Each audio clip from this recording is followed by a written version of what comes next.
मर जाएगा बेचारा कि जीरो के साथ। ये सवाल है। अब इस सवाल में क्या कह रहा है कि x प्लस वाई की क्यूब है और ये इतना लंबा एक एक्सप्रेशन है, एक इक्वेशन है बेसिकली, और k की वैल्यू पूछ रहा है। अब इस इक्वेशन में x और y दो एक्स्ट्रा वेरिएबल है। आपको अच्छी तरीके से पता है कि इन एक्स्ट्रा वेरिएबल्स की वैल्यू पे k का मान निर्भर नहीं करेगा। क्यों नहीं करेगा? क्योंकि x और y तो कुछ भी हो सकते हैं। अरे x रीता भी हो सकती है, x सीमा भी हो सकती है, ये भी हो सकता है, x नाजिया भी हो सकती है। तो फिर इसका मतलब कि x और y की मैं कुछ भी वैल्यू अपने मन से मानता हूं, k का मान फिक्स होगा।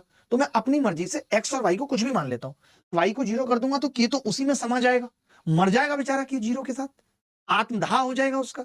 तो मैं y को जीरो नहीं ले सकता, तो मैंने कहा मैं y को फिर एक लेता हूं, y को मैं एक लेता हूं और मैं x को जीरो करता हूं। सही भी है, x की ताकत जीरो होनी चाहिए, y को क्यों करना है?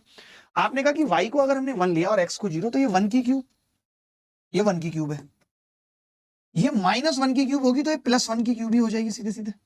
-3 और ब्रैकेट में x तो जीरो है, ये -3 और बराबर के, बड़ा गंदा आ रहा है कि एक और एक दो और तीन तिया 9 और 2 11, के का मान 11 आ रहा है। ऑप्शन में है 11?